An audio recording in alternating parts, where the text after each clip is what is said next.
तेव्हा जनभावनेचा उद्रेक होतो.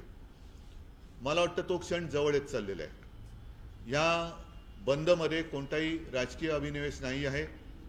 ज्याप्रमाणे आपण करोना व्हायरसशी लढलो तसाच हा एक विकृतीचा व्हायरस आहे. महाराष्ट्राच्या कानाकोपऱ्यामध्ये एक वातावरण निर्माण झालं पाहिजे की कोणीही असं दुष्कृत्य करायला धजावला नाही पाहिजे. जर कोणी करेल तर त्याला ताबडतोब शिक्षा होते आणि अत्यंत कठोर शिक्षा होते. ही भीती ह्या विकृतांच्या मनामध्ये निर्माण करण्यासाठी म्हणून हा बंद करतोय. कोणतेही राजकारण याच्यामध्ये नाही आहे. सुरक्षित बहीण ही एक प्राथमिकता असली पाहिजे. जर बहीण सुरक्षित असेल तर मग लाडकी बहीण वगैरे योजना आणता येतात. आणि म्हणून मला असं वाटतं 24 ऑगस्टला महाराष्ट्रातल्या तमाम जनतेला मी विनंती करतोय की आपण सगळेजण जातपात धर्म पक्ष वगैरे भेद बाजूला ठेवून, कारण मुलगी ही मुलगी असते. अनेक मुली आपण शाळेमध्ये जाताना येताना पाहतो.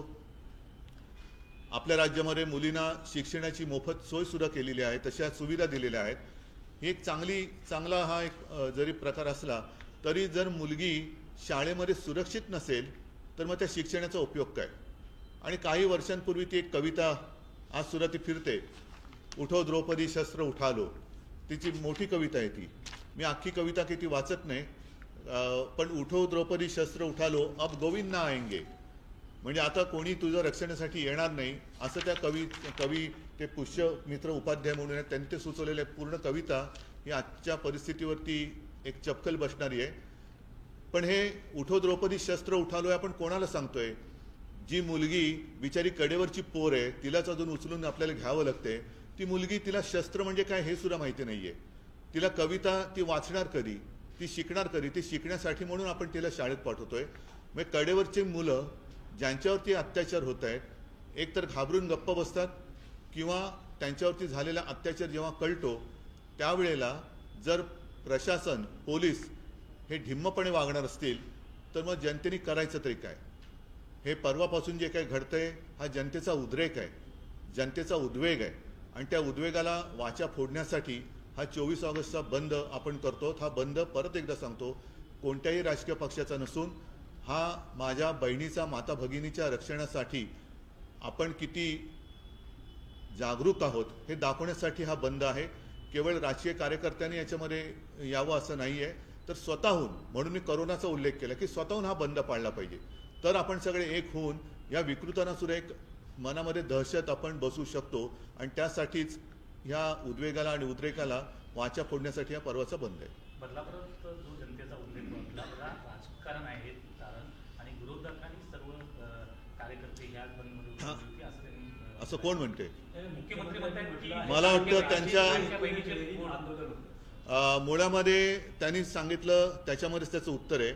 ही काही निवडणूक डोळ्यासमोर ठेवून लाडकी बहीण योजनेसाठी ही काही राबवलेली योजना नव्हती.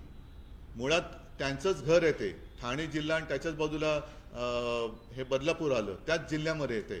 तर त्यांना हे जे काय घडले ही घटना ही मान्य आहे का?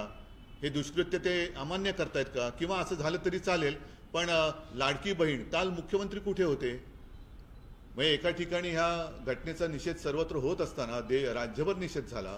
त्यावेळेला मुख्यमंत्री रत्नागिरीमध्ये लाडक्या बहिणीसाठी तिकडे हात पसरून बसले होते, सगळ्या राख्या म्हणतात. अरे तुम्ही तुमच्या हाताला बांधलेल्या राखीच्या बंधनाला तरी जागा.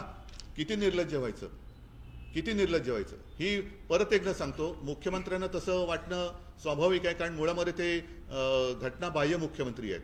त्यांच्या आखलीचं दिवाळखोरपणाबद्दल मी काही बोलणार नाहीये, परंतु ज्याप्रमाणे त्यांनी निवडणूक डोळ्यासमोर ठेवून, आता तर मी स्पष्टच बोलतो, निवडणूक डोळ्यासमोर ठेवून जनतेचा पैसा वापरून, म्हणजे जनतेचाच पैसा जनतेवरती खिरापत वाटल्यासारखा वाटण्यासाठी म्हणून जी योजना आणली तशी ही योजना नव्हती. हे दुष्कृत्य आहे, ही विकृती आहे.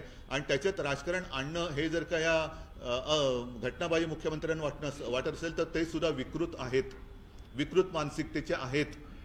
ज्यांना या दुष्कृत्यामागे आणि त्याचा निषेध करण्यामध्ये राजकारण आहे असं वाटतंय ते सगळे विकृत आहेत किंवा ते सगळेजण ह्या नराधमांचे पाठीराखे आहेत. कारण आंदोलकांच्या लढतीमध्ये काही लाडकी बहीण योजनेचे फ्लेक्सेस आढळले. त्यानंतर असेल ना, पण म्हणून निषेध व्यक्त करू नये का? आता सुद्धा मला बदलापूरचे शिवसैनिक भेटायला येणारच आहेत. एखाद्या घटनेचा निषेध करणं हे राजकारण कधीपासून यांना वाटायला लागलं? हे राजकारणात काय म्हणजे निषेध पण करायचा नाही.